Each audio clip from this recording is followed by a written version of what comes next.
हर हर महादेव दोस्तों, महाकाल भक्ति ज्ञान चैनल में आप सबका एक बार फिर से हार्दिक स्वागत है। महादेव की कृपा आप सभी पर सदा सर्वदा बनी रहे। दोस्तों, चैत्र शुक्ल पक्ष में कामदा नाम की एकादशी आती है। यह कामदा एकादशी जिसे फलदा एकादशी भी कहते हैं और भगवान श्री हरि विष्णु का यह उत्तम व्रत कहा गया है। इस व्रत के पुण्य से जीवात्मा को पाप से मुक्ति मिलती है और यह एकादशी कष्टों का निवारण करने वाली और अनुकूल फल देने वाली होने के कारण फलदा और कामना पूर्ण करने वाली होने से कामदा कही जाती है। दोस्तों, इस एकादशी की कथा भगवान श्री कृष्ण ने पांडु पुत्र धर्मराज युधिष्ठिर को सुनाई थी और यह कथा आज मैं आपको सुनाऊंगी। तो आप सभी से विनम्र निवेदन है कि इस कथा को अंत तक जरूर सुनें। एक समय धर्मराज युधिष्ठिर कहने लगे कि हे भगवान, मैं आपको कोटि कोटि नमस्कार करता हूँ। अब आप कृपा करके चैत्र शुक्ल एकादशी का महात्म्य कहिए। तब भगवान श्री कृष्ण कहने लगे कि हे धर्मराज, यही प्रश्न एक समय राजा दिलीप ने गुरु वशिष्ठ जी से किया था और जो समाधान उन्होंने किया वह सब मैं तुमसे कहता हूँ। प्राचीन काल में भोगीपुर नामक एक नगर था और वहाँ अनेक ऐश्वर्यों से युक्त पुंडरीक नाम का एक राजा राज्य करता था। भोगीपुर नगर में अनेक अप्सरा, किन्नर तथा गंधर्व वास करते थे। उनमें से एक जगह ललिता और ललित नाम के दो स्त्री पुरुष अत्यंत वैभवशाली घर में निवास करते थे। उन दोनों में अत्यंत ही स्नेह था, यहाँ तक कि अलग अलग हो जाने पर दोनों व्याकुल हो जाते थे।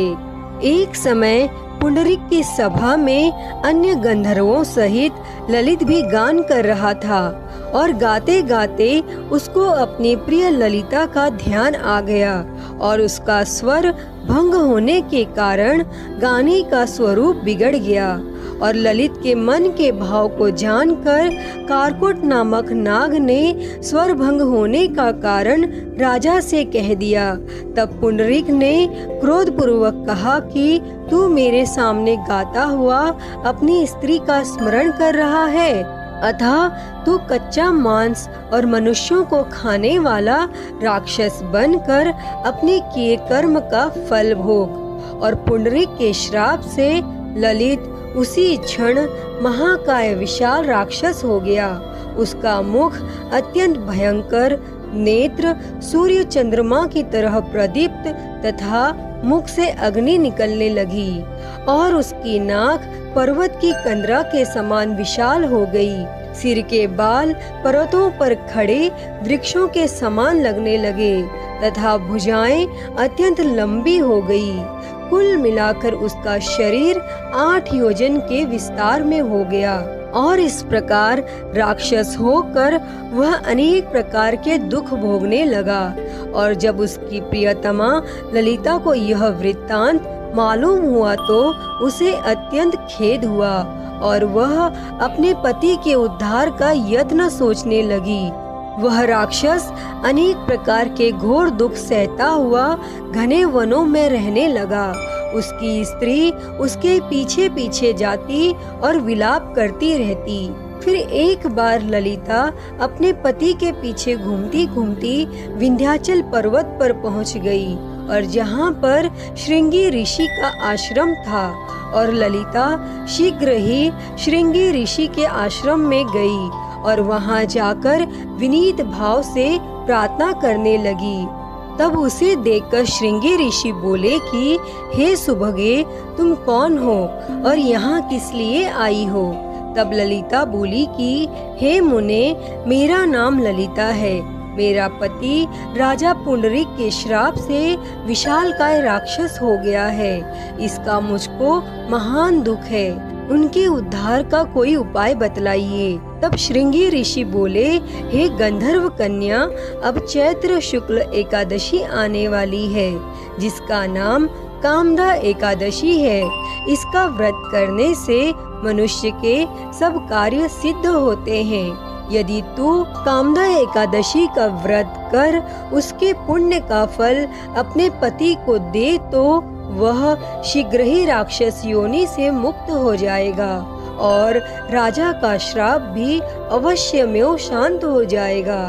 फिर मुनि के ऐसे वचन सुनकर ललिता ने चैत्र शुक्ल एकादशी आने पर उसका व्रत किया और द्वादशी को ब्राह्मणों के सामने अपने व्रत का फल अपने पति को देती हुई भगवान से इस प्रकार प्रार्थना करने लगी कि हे प्रभु, मैंने जो यह व्रत किया है इसका फल मेरे पति देव को प्राप्त हो जाए, जिससे वह राक्षस योनि से मुक्त हो जाए। फिर एकादशी का फल देते ही उसका पति राक्षस योनि से मुक्त होकर अपने पुराने स्वरूप को प्राप्त हुआ।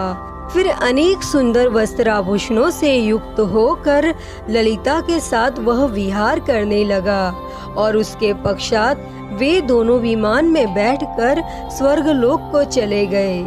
फिर वशिष्ठ मुनि कहने लगे कि हे राजन, इस व्रत को विधि पूर्वक करने से समस्त पाप नाश हो जाते हैं तथा राक्षस आदि की योनि भी छूट जाती है। संसार में इसके बराबर कोई और दूसरा व्रत नहीं है। इसकी कथा पढ़ने या सुनने से वाजपेयी यज्ञ का फल प्राप्त होता है।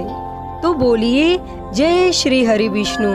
प्रिय भक्तजनों, आइए अब सुनते हैं सभी मनोकामनाओं को पूरी करने वाली अगली कथा। एक बार एक राज्य में एक राजा रहता था। राजा बहुत ही बुद्धिमान और बलशाली था।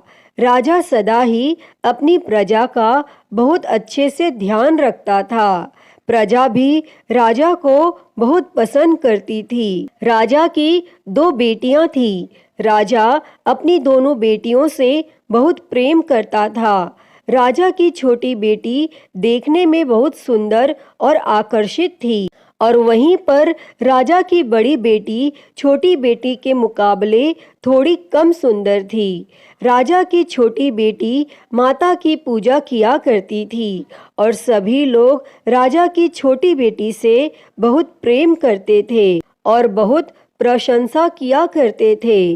राजा भी अपनी छोटी बेटी को बड़ी बेटी से अधिक प्रेम करता था, जिसके कारण राजा की बड़ी बेटी को अपनी छोटी बहन से बहुत नफरत होने लगी थी। राजा की दोनों बेटियां जब बड़ी हो गईं, तब एक पड़ोस के राज्य में रहने वाले राजकुमार राजा की बड़ी बेटी के लिए रिश्ता लेकर आया। लेकिन जैसे ही उस राजकुमार की नजरें राजा की छोटी बेटी पर पड़ी तो वह राजकुमार राजा की छोटी बेटी पर आकर्षित हो गया और छोटी बेटी से पहली नजर में प्रेम करने लगा और उस राजकुमार ने राजा की बड़ी बेटी के साथ विवाह करने से मना कर दिया और उसने राजा से कहा कि मैं आपकी छोटी बेटी से विवाह करना चाहता हूँ। और यह सब देखकर राजा की बड़ी बेटी अपनी छोटी बहन से बहुत क्रोधित हो गई और राजा की बड़ी बेटी ने अपनी छोटी बहन को अपना सबसे बड़ा दुश्मन मान लिया। तब राजा की बड़ी बेटी ने अपनी छोटी बहन से बदला लेने का निर्णय किया और राजा की बड़ी बेटी ने अपनी छोटी बहन को जान से मारने का उपाय सोचा और उसने अपनी छोटी बहन को मारने के लिए सबसे पहले एक लड्डू में जहर मिलाकर अपनी छोटी बहन को दिया और उसको लड्डू खाने के लिए कहा। लेकिन लड्डू खाने के बाद भी छोटी बहन को कुछ भी नहीं हुआ। लेकिन फिर भी बड़ी बहन ने हार नहीं मानी और जब उसकी छोटी बहन रात में कमरे में सो रही थी तब उसने एक मटके में सांप रखकर उसके कमरे में छोड़ दिया। लेकिन सांप भी छोटी बहन का कुछ नहीं कर पाया, जिसके बाद बड़ी बहन ने छोटी बहन से कहा कि चलो हम लोग कुएं में से पानी भरकर लाते हैं और वह अपनी छोटी बहन को पानी भरने के बहाने कुएं के पास ले गई और उसने अपनी छोटी बहन को कुएं में धक्का दे दिया। लेकिन छोटी बहन को तब भी कुछ नहीं हुआ, क्योंकि हर बार ग्यारस माता उसकी रक्षा कर रही थी और उधर बड़ी बहन अपने सारे प्रयास के बाद भी असफल हो रही थी, जिससे वो बहुत क्रोधित हो गई। और फिर उसने अपनी छोटी बहन के पास जाकर उससे प्रश्न किया कि मेरी छोटी बहन, क्या तुमको पता है कि भगवान ने सबकी मृत्यु एक निश्चित समय पर लिखी हुई है और कैसे तुम्हारी या मेरी मृत्यु होगी, क्या यह तुम जानती हो? तब छोटी बहन ने अपनी बड़ी बहन को बताया कि हाँ दीदी, मैं जानती हूँ मेरी मृत्यु कैसे होगी। और छोटी बहन से यह सब बातें सुनकर बड़ी बहन मन ही मन बहुत प्रसन्न होने लगी और उसने अपनी छोटी बहन से कहा कि तो तुम मुझे अपनी मृत्यु का राज बताओ। तब छोटी बहन ने अपनी बड़ी बहन से कहा कि मेरी मृत्यु तो एक तोते में है, जो तोते के गले में एक हार है, उससे मेरी मृत्यु होगी। जब कोई भी व्यक्ति तोते को मारकर उस हार को अपने गले में पहने तो मैं मूर्छित हो जाऊंगी, और जैसे ही उस हार को अपने गले से उतारे तो मैं वापस से जीवित हो जाऊंगी। और फिर अपनी छोटी बहन की मृत्यु का राज जानकर बड़ी बहन बहुत खुश हुई और उसने अपनी छोटी बहन को मारने के लिए उसके पालतू तोते को ढूंढना शुरू कर दिया। और छोटी बहन को इस बात का आभास हो गया था कि कोई उसकी जान लेना चाहता है, जिसके लिए वह अपने पिताजी के पास गई और उसने अपने पिताजी से कहा कि पिताजी, मेरी मृत्यु के बाद आप मुझे मत जलाइएगा, आप मुझे अपनी पुरानी वाली हवेली में एक पलंग में लेटाकर छोड़ दीजिएगा। तब अपनी छोटी लड़की की यह बातें सुनकर राजा बहुत आश्चर्यचकित हो गया और राजा ने अपनी छोटी बेटी से पूछा कि बेटी, तुम यह क्या कह रही हो? तब राजा की छोटी बेटी ने बताया कि पिताजी, समय किसी के लिए नहीं रुकता, क्या कब किसको हो जाए इसका किसी को कुछ नहीं पता। फिर राजा ने अपनी छोटी बेटी से कहा कि तुम ऐसी बातें क्यों करती हो? 2-3 दिन के बाद तो तुम्हारा विवाह है।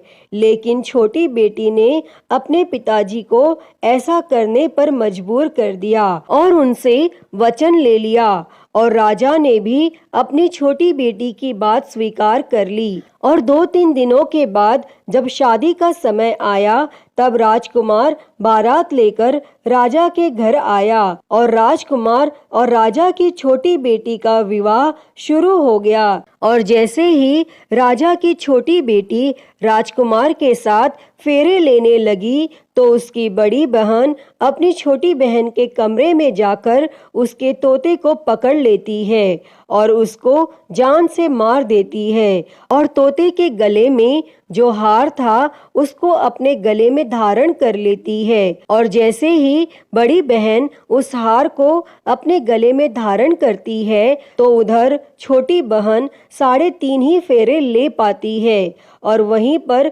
बेहोश होकर गिर जाती है। जिसके बाद राजा ने बड़े बड़े हकीमों को बुलाया और अपनी छोटी बेटी का इलाज करने के लिए कहा। और राजा की बात सुनकर जब वैद्य ने छोटी बेटी को देखा तो राजा को बताया कि आपकी छोटी बेटी ना तो जीवित है और ना मरी हुई, ऐसा मैं पहली बार देख रहा हूँ। तब राजा ने वैद्य और हकीम को यह बात बाहर बताने से मना कर दिया और उनको कहा कि अगर तुमने यह बात किसी को बाहर बताई तो हम तुमको फांसी दे देंगे। और राजा ने अपनी छोटी बेटी को पुराने महल में जाकर एक पलंग में लेटा दिया और वहां पर कुछ सैनिकों को तैनात कर दिया। इसके बाद राजा वापस अपने महल पर आ गया और राजा की बड़ी बेटी अपने पिताजी के पास आई और कहने लगी कि पिताजी, अगर यह शादी संपन्न नहीं हुई तो आपकी इज्जत का क्या होगा? आप कहें तो मैं आपकी इज्जत बचाने के लिए राजकुमार से शादी करने के लिए तैयार हूँ। जिसके बाद राजा ने अपनी बड़ी बेटी की बात मान ली और राजा ने बड़ी बेटी को छोटी बेटी के कपड़े पहनाकर मंडप में भेज दिया। लेकिन राजकुमार यह जान गया कि यह राजा की छोटी बेटी नहीं है, बल्कि यह राजा की बड़ी बेटी है। लेकिन जब राजकुमार ने शादी करने से मना किया तो सभी लोगों ने राजकुमार को बेबस करके राजा की बड़ी बेटी से बचे हुए फेरों को संपन्न करा दिया और विवाह संपन्न हुआ। जिसके बाद राजकुमार राजा की बड़ी बेटी को अपने महल में ले गया और विवाह होने के बाद राजकुमार उससे ना तो बात करता था, न उसे पसंद करता था और ना ही उसके आसपास भटकता था। और राजकुमार ने यह फैसला लिया था कि वह अपनी प्रेमिका को ढूंढ कर रहेगा और यह जान कर रहेगा कि उसके साथ क्या हुआ है। एक दिन राजकुमार अपने घोड़े पर सवार होकर राजा के पुराने महल के पास पहुंचा, जहां पर उसने कुछ सैनिकों को देखा। महल के पास पहुंचकर राजकुमार ने जब महल को ध्यान से देखा तो वह समझ गया कि यह तो हमारे ससुर जी का ही महल है। तब राजकुमार ने सैनिकों से पूछा कि तुम लोग यहाँ क्या कर रहे हो और इस महल के अंदर उस पलंग में कौन लेटा है। जिसके बाद सैनिकों ने बताया कि यहाँ पर राजा की छोटी बेटी लेटी है। और यह सुनकर राजकुमार बहुत प्रसन्न हो गया और वह तुरंत अपनी प्रेमिका के पास पहुंच गया और उसकी सेवा करने लगा। जैसे ही रात हुई तो राजा की छोटी बेटी उठकर खड़ी हो गई और राजकुमार यह देखकर बहुत खुश हो गया और उसने अपनी प्रेमिका से पूछा कि तुम यहाँ क्या कर रही हो, तुम मेरे साथ मेरे घर चलो। तब राजा की छोटी बेटी ने राजकुमार को सारी बातें बता दी कि मेरी जान एक तोते में बसती थी और मैंने यह बात सिर्फ अपनी बड़ी बहन को बताई थी और मुझे पता है कि उसने ही मुझे मारने का प्रयास किया है। उसके पास एक हार है जिसको वह सुबह पहन लेती है और रात को उतार देती है। जब तक वह हार को पहन कर रखती है तब तक मैं मूर्छित रहती हूँ और जैसे ही वो हार को उतार देती है तो मैं जीवित हो जाती हूँ। और जब तक मेरी बड़ी बहन के पास वो हार रहेगा तब तक मैं ऐसे ही जीवित और मूर्छित होती रहूंगी। अगर मेरी बड़ी बहन के पास जो हार है वो मेरे हाथ लग जाए तो मैं हमेशा के लिए जीवित हो जाऊंगी। तब राजकुमार यह सब बातें सुनकर राजा की छोटी बेटी के पास रहने का निर्णय ले लेता है और उसने अपने बचे हुए सारे फेरे उस पलंग में लेटी हुई राजा की छोटी बेटी के साथ ले लिए और अपना विवाह पूर्ण कर लिया और वहीं पर वह रहने लगा। और देखते ही देखते कुछ समय में राजा की छोटी बेटी और राजकुमार की पत्नी गर्भवती हो गई और एक दिन राजकुमार को किसी काम से बाहर जाना पड़ा। तब छोटी बहन के पेट में बहुत तेज से दर्द होने लगा, जिसके बाद उसने माता का आह्वान किया। जिसके बाद वहां माता प्रकट हुई और उन्होंने अपने भक्त के दर्द को दूर किया और एक पुत्र की प्राप्ति करवाई। तब वहीं पर अचानक से राजकुमार भी आ गया। राजकुमार ने ग्यारस माता को देखा तो वह आश्चर्यचकित हो गया और उसने तुरंत ग्यारस माता को प्रणाम किया और ग्यारस माता ने राजकुमार से कहा, जब तुम्हारा पुत्र 5 वर्ष का हो जाए तो तुम आकर अपनी पत्नी का हार इसके गले में डाल देना। और देखते ही देखते राजकुमार और राजा की छोटी बेटी का पुत्र 5 वर्ष का हो जाता है। तो राजकुमार अपने बेटे से कहता है कि बेटा, मैं कुछ काम से बाहर जा रहा हूँ, तुम अपनी माता का ध्यान रखना। और वह वहाँ से चला जाता है और राजकुमार को बाहर निकलता हुआ बड़ी बहन के सैनिक देख लेते हैं और बड़ी बहन को जाकर सारी बातें बता देते हैं। जिसके बाद बड़ी बहन अपनी छोटी बहन के पुत्र को वहाँ से उठवा लेती है और उसको मरवा देती है। छोटी बेटी के पुत्र के 2 टुकड़े करवा देती है। पहला टुकड़ा चक्के के पास छुपा देती है और दूसरा टुकड़ा अपने पलंग के नीचे रख लेती है। और तब ग्यारस माता भिखारी का रूप लेकर आती हैं और एक भिखारी का रूप रखकर बड़ी बहन के पास चली जाती हैं, जिसके बाद वहां पर वह भिक्षा मांगने लगती हैं। तो बड़ी बहन अपने नौकरों से कहती है कि जाकर भिक्षा दे दो, लेकिन जैसे ही नौकर ग्यारस माता को भिक्षा देने के लिए आते हैं तो माता उन्हें मना कर देती है और कहती है कि मैं तुम्हारी महारानी से ही भिक्षा लूंगी। जिसके बाद बड़ी बहन स्वयं ही भिक्षा देने के लिए माता के पास आती है। तब माता एक बिल्ली का रूप लेकर उसके कमरे में चली जाती है और वहां पर छोटी बेटी के पुत्र के 2 टुकड़े को आपस में जोड़ देती हैं और उसे जीवित कर देती हैं और फिर उसे वहां से ले जाती हैं। तब राजकुमार अपने बेटे को लेकर अपनी पत्नी के पास जाता है और उसे कहता है कि तुम इसका ध्यान रखना। अगर तुम इस बच्चे का अच्छे से ध्यान रखोगी तो मैं तुमसे बात करूंगा। और एक दिन राजकुमार अपने बेटे से कहता है कि तुम अपनी माता से उनके गले का हार मांग लो। तो अपने पिता की बात मानकर राजकुमार का बेटा अपनी माता जी के पास जाता है और कहता है कि माता, मुझे तुम्हारा हार चाहिए। और यह सुनकर पहले तो बड़ी बहन बहुत क्रोधित होती है, पर उसको यह याद आता है कि राजकुमार ने कहा था कि अगर मैं इस बच्चे का ध्यान अच्छे से रखूंगी तो वह मुझसे बात करेंगे, जिसके कारण वह हार उस बच्चे को दे देती है और वह तुरंत हार को ले जाकर अपने पिताजी को दे देता है। और तभी राजकुमार अपने बेटे को लेकर वहां से जाने लगता है और अपनी पत्नी से कहता है कि तुम हमारे लिए खाना बनाकर रखना, मैं शाम को आकर तुम्हारे साथ खाना खाऊंगा। और वह अपने बेटे को लेकर वहां से चला जाता है और उसके बाद वह राजा के पास जाता है और उनको सारी बातें बता देता है। तब राजा अपनी बड़ी बेटी की यह करतूत सुनकर बहुत क्रोधित होते हैं और अपनी परवरिश पर ही दोष देने लगते हैं।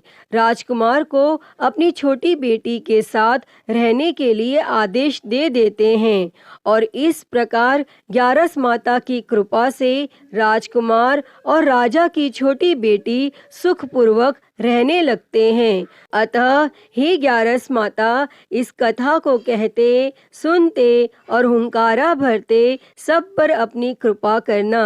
सभी के जीवन से दुखों को दूर कर सभी के जीवन में सुख और समृद्धि देना। तो सभी प्रेम से बोलिए एकादशी माता की जय, श्री लक्ष्मी नारायण भगवान की जय, श्री उमापति महादेव की जय। प्रिय भक्तजनों, तो मैं उम्मीद करती हूँ कि आपको आज की यह कथा पसंद आई होगी और अगर वीडियो अच्छी लगी हो तो इसे लाइक करें, ज़्यादा से ज़्यादा शेयर करें और कमेंट बॉक्स में ग्यारस माता की जय लिखना ना भूलें। और महाकाल भक्ति ज्ञान चैनल को सब्सक्राइब कर नोटिफिकेशन बेल को ज़रूर ऑन कर लें। हर हर महादेव। धन्यवाद।